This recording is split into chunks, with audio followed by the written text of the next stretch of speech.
Hello दोस्तों, स्वागत है आपका एक बार फिर से हमारे यूट्यूब चैनल पर। जैसा कि आपको पता है कि हमने कंप्यूटर में नंबर सिस्टम को शुरू किया हुआ है, जिसके हमने 3 पार्ट इसके कवर भी कर लिए। आज इसका 4th पार्ट है, वो देखेंगे। इसमें हम देखेंगे कि डेसिमल नंबर से हेक्साडेसिमल में कैसे जाते हैं और हेक्साडेसिमल से दोबारा डेसिमल में कैसे आते हैं। दूसरा ये भी देखेंगे कि अगर कोई डेसिमल नंबर फ्रैक्शन में दिया है तब हम हेक्साडेसिमल में कैसे जाएंगे, और अगर कोई नंबर हेक्साडेसिमल नंबर फ्रैक्शन में दे रखा है तो उसको हम डेसिमल में कैसे वापस आएंगे। ठीक है, तो इससे पहले के जो 3 पार्ट हो चुके हैं सब में अलग अलग मेथड यूज हो रहा है। मैंने आपको लास्ट क्लास में यही बताया था कि हर बार मेथड चेंज हो रहे हैं, तो आपको हर चीज को ना एक डिटेल से देखना है, डिटेल से, और उसका एक एक पॉइंट का नोट्स बनाना है, क्योंकि छोटी सी गड़बड़ हुई तो सारा सीखा सिखाया सब गड़बड़ हो जाएगा।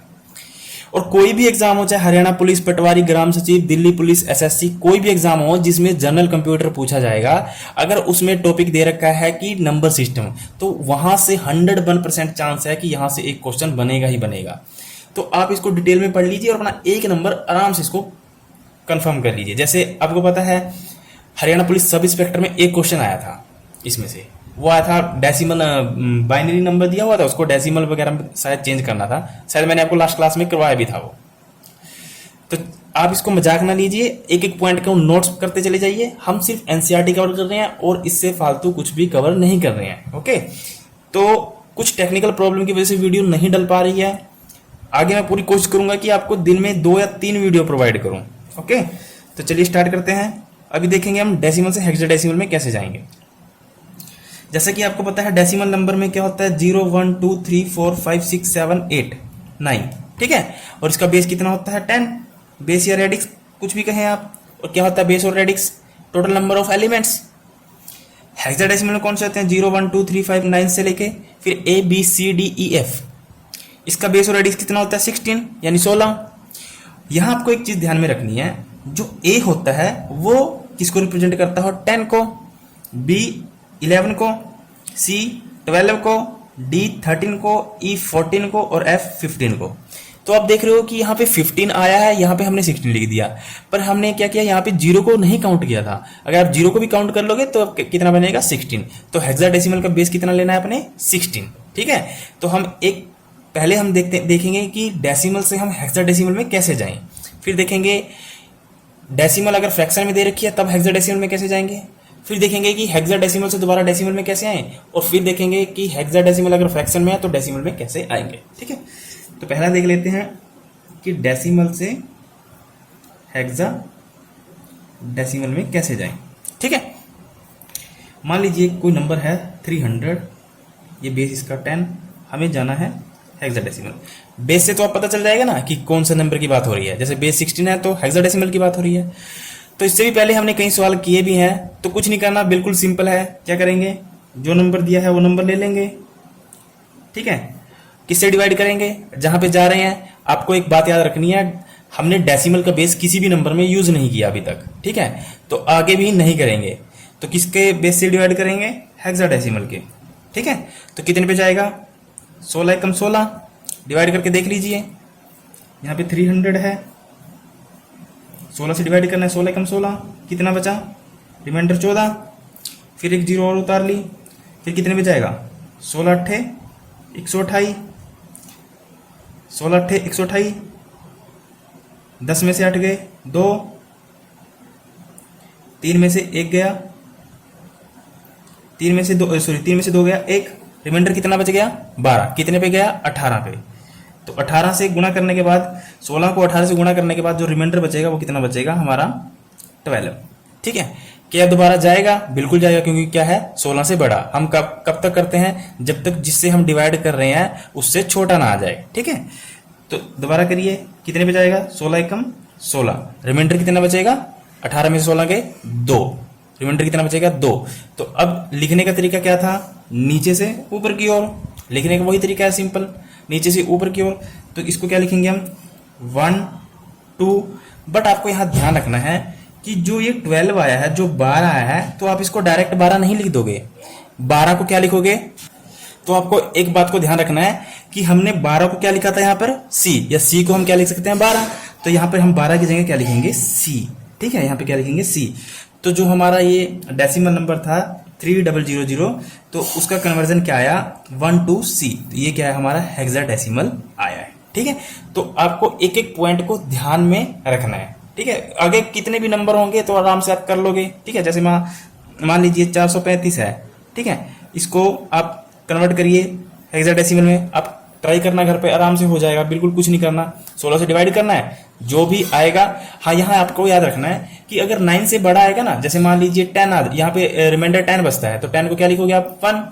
11 बचता है तो 11 को क्या लिखोगे आप 11 को क्या लिखोगे B, 12 को C, 13 को D, 14 को E, 15 को F। ठीक है, तो आपको ऐसे सोचना है, ऐसे दिमाग लगाना है, क्योंकि आपको पता है ना हेक्साडेसिमल में क्या होते हैं, 0 1 से लेकर ABCDEF तक। ठीक है, तो आई होप आपको ये समझ में आ गया होगा। अब देखते हैं हम अगर कोई फ्रैक्शन में डेसिमल नंबर दिया होगा तब उसको हम कैसे सोल्व करेंगे। ठीक है, जैसे मान लीजिए यही ले लेते हैं 3 ये हमारे पास नंबर दिया है, इसको कहा है कि अब इसको हेक्साडेसिमल में चेंज करिए। ठीक है, तो 300 को तो हमने अभी किया है, उसका क्या आया 12C। अब किसको करना है 0.75 को, तो 0.75 को चेंज करने का क्या तरीका है, बिल्कुल वही सेम कॉलम लगाइए 0.75 इंटू मल्टीप्लाई किससे करोगे आप 16 से। ठीक है, और 16 से जो भी मल्टीप्लाई करके आएगा, जो तो लेफ्ट साइड वाला आएगा दशमलव के, उसको तो हम यहाँ रिमाइंडर में लिखेंगे, और दशमलव के जो राइट साइड होता है उसको क्या बनाने की कोशिश करते हैं हम 0। ठीक है, तो आप क्या करिए, पहले 0.75 को सीधा गुणा ना करके आप क्या करिए 75 की 16 से गुणा कर लीजिए, और जो भी गुणा करके आएगा कि कितने अंकों के बाद दशमलव है 2 अंकों के बाद, तो उसके बाद 2 अंकों के बाद दशमलव लगा देना।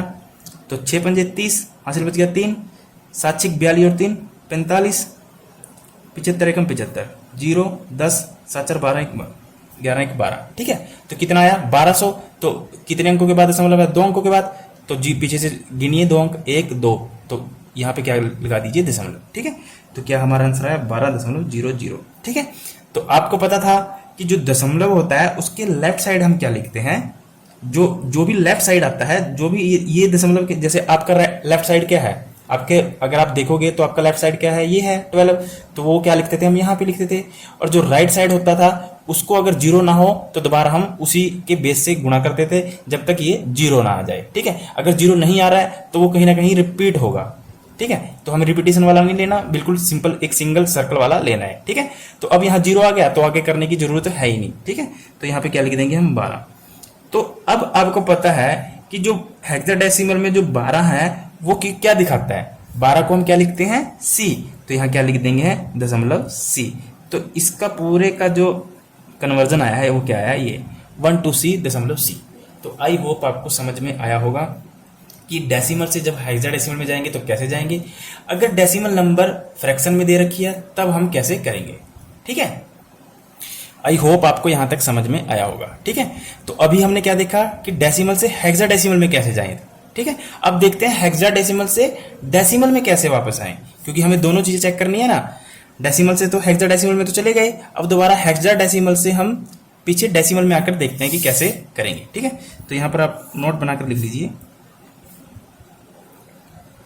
हेक्साडेसिमल से किस में जाएंगे, डेसिमल में। ठीक है, मान लीजिए हमारे पास कोई हेक्साडेसिमल नंबर दे रखा है AB, ये हेक्साडेसिमल नंबर है, समझ गए हो ना, A किसको दिखाएगा और B किसको दिखाएगा, सब समझ गए हो ना। उसके बाद डेसिमल में कन्वर्ट करना है, डेसिमल में मतलब बेस कितना है इसका 10। तो जब भी हम डेसिमल में कन्वर्ट करते थे तो हम क्या करते थे, जैसा कि पीछे से आप देखते आए हो, क्या करते थे, सिंपल जो भी नंबर दिया था ये ले लेते थे, इंटू क्या करते थे B गुना में 16 की पावर 0, उसके बाद A गुना में 16 की पावर 1, एक एक बढ़ाते चलते थे। ठीक है, एक एक बढ़ाते जाते थे ना। और आपको यहां ये पता होना चाहिए कि जो B है, B किसको दिखाता है 11 को, B किसको दिखाता है 11 को, और यहाँ पर A है, A किसको दिखाता है 10 को। ठीक है, तो हम यहाँ क्या कर देंगे, B की जगह क्या कर देंगे 11 गुना में और 16 की पावर 0, किसी की भी पावर 0 होती है वो किसके इक्वल होता है 1 के, तो क्या आ जाएगा 11। और A किसको दिखाता है 10 को, इंटू में 16 की पावर 1 यानी 16 एकम 16, और 16 की 10 से गुना करेंगे तो क्या आएगा 160। इसको आप जोड़ोगे तो कितना आएगा 1, 6 और 1 7, 1 का 1, तो कितना आया 171। ठीक है, तो जो ये AB हेक्साडेसिमल नंबर था, इसका जब हमने कन्वर्जन किया डेसिमल में, वो क्या आया 171। आई होप आपको समझ में आया होगा। कुछ नहीं करना, सिंपल वही एक बात मैंने आपको बार बार रिपीट कर रहा हूं, डेसिमल का बेस हमें कहीं भी यूज नहीं करना। ठीक है, अगर आप सोच रहे हो ना कि हेक्साडेसिमल से डेसिमल में जा रहे हो तो डेसिमल का बेस यूज कर लेंगे, नहीं, डेसिमल का बेस कहीं भी यूज नहीं करना। जब हम डेसिमल से हेक्साडेसिमल में जाएंगे, जैसे डेसिमल से हेक्साडेसिमल में गए थे, तब हम इसका बेस यूज करेंगे हेक्साडेसिमल का जो यहां दे रखा है, और जब हम वापस आएंगे तब हम डेसिमल का बेस यूज नहीं करेंगे। आप नोट बनाकर लिख लेना इसको कि डेसिमल का बेस हमने कहीं भी यूज नहीं किया है। ओके, तो अब देख लेते हैं हम कोई ऐसा, जैसे कि फ्रैक्शन में अगर कोई हेक्साडेसिमल नंबर फ्रैक्शन में दे रखा है तब कैसे चेंज करेंगे। ठीक है, तो आप नोट करिए, हेक्साडेसिमल नंबर कोई फ्रैक्शन में है 1E.8C, ये एक डेसिमल नंबर है, सॉरी हेक्साडेसिमल नंबर है, इसको हमें डेसिमल में चेंज करना है। ठीक है, तो कैसे करेंगे, पहले क्या करिए आप 1 और E को चेंज कर लीजिए। ठीक है, इसको चेंज करने का सिंपल सा फंडा है, कैसे 1 और E को कैसे करेंगे चेंज, E गुणा में 16 की पावर 0। ठीक है, उसके बाद 1 गुणा में 16 की पावर 1। ओके, तो यहां पे आपको पता है E किसको दिखाता है, E का क्या मतलब हुआ 14। ठीक है, तो यहां लिख दीजिए 14 गुणा में 16 की पावर 0 का मतलब क्या होता है 1, तो कर दीजिए 1 गुणा में 16 की पावर 1 मतलब 16, तो इसको गुणा करके कितना आएगा 14, इसको गुणा करके कितना आएगा 16। ठीक है, और दोनों को ऐड करिए तो कितना आएगा 30। तो इस वाले का कन्वर्जन क्या आया हमारा 30, तो 30 लिख दीजिए और दशमलव लगा दीजिए। उसके बाद आपको थोड़ा ध्यान रखना है, उसके बाद है यहां पर दशमलव, और दशमलव के बाद क्या लिखा हुआ है 8C। ठीक है, अब इसको कैसे करना है ये समझना है आपको। तो यहां तक तो आपको समझ में आ गया होगा कि 1 और E को हमने कैसे किया। ठीक है, जब 1 और E को किया था तो हमने E गुणा में 16 की पावर 0, फिर 1 इंटू में 16 की पावर 1। ठीक है, उसके बाद हमें जो कन्वर्जन करना है 0.8C का। ठीक है, 0.8C का, तो 0.8C का कैसे कन्वर्जन करेंगे, तो आपको पता है कि दशमलव से बाद जब हम किसी नंबर का कन्वर्जन करते हैं और हम डेसिमल में जाते हैं तब क्या करते थे, बाइनरी में तो क्या करते थे हम पीछे से स्टार्ट करते थे, ये मैंने कल के क्लास में स्पेशल लिखवाया भी था आपको। ठीक है, बाकी जो भी दूसरे नंबर होंगे वहां से कहां से स्टार्ट करना है, हमें आगे से स्टार्ट करना है, आगे से। ठीक है, तो इसकी किसके साथ गुणा करेंगे, 8 की 16 की पावर -1 है ना, दशमलव के बाद क्या करते थे हम माइनस में जाते थे, और C की किसके साथ करेंगे 16 की पावर -2, यही करना था ना। तो इसका क्या मतलब हुआ 8 गुणा में 16 की पावर -1 और C गुणा में 16 की पावर -2। ठीक है, और इसको क्या लिख सकते हैं हम 8/16, और इसको क्या लिख सकते हैं हम C का मतलब क्या है यहाँ पर, C का मतलब क्या है 12, यानी 12/16 का स्क्वायर। ठीक है, और 16 का स्क्वायर क्या होता है, चिकम 36, हंसी 3, चिकम 3 9, 16 6 9 6 15 256। ठीक है, तो इसका स्क्वायर क्या होता है 256, तो इसको कैसे लिख सकते हैं हम 12/256। ओके, 12/256। अब क्या करना था, इनको सोल्व करके जो आएगा, इसको सोल्व करके जो भी आएगा उनको क्या करना है आपस में जोड़ना है। जैसे इसको सोल्व करके आएगा 8 का 8 8 दूनी 16, तो 1/2, और 1 यानी 2 को 1 को किससे भाग देनी है 2 से, और 1/2 का क्या मतलब होता है 0.5, यही होता है ना, लास्ट क्लास में भी हम शुरू से करते आ रहे हैं। तो इसको क्या लिख देंगे हम 0.5। ओके, और 12 को जब आप 256 से भाग दोगे, ये आप खुद करते रहना, कैलकुलेशन है खुद करते रहना। मैं आपको बता देता हूं कि क्या आएगा, कि जैसे ही आप 12 को 256 से भाग दोगे, और जैसे ही आप क्या करोगे 12 को 256 से भाग दोगे, तब आपके पास नंबर आएगी 0.04688। ओके, उसके बाद क्या करना था, जोड़ना था, तो जोड़ दीजिए 886450। तो जो हमारा 0.8C था, जो ऊपर चला रहा था 0.8C, उसका कन्वर्जन क्या आया 0.54 688। आई होप आपको समझ में आया होगा। आपको ना एक एक पॉइंट को नोट करना है, ठीक है।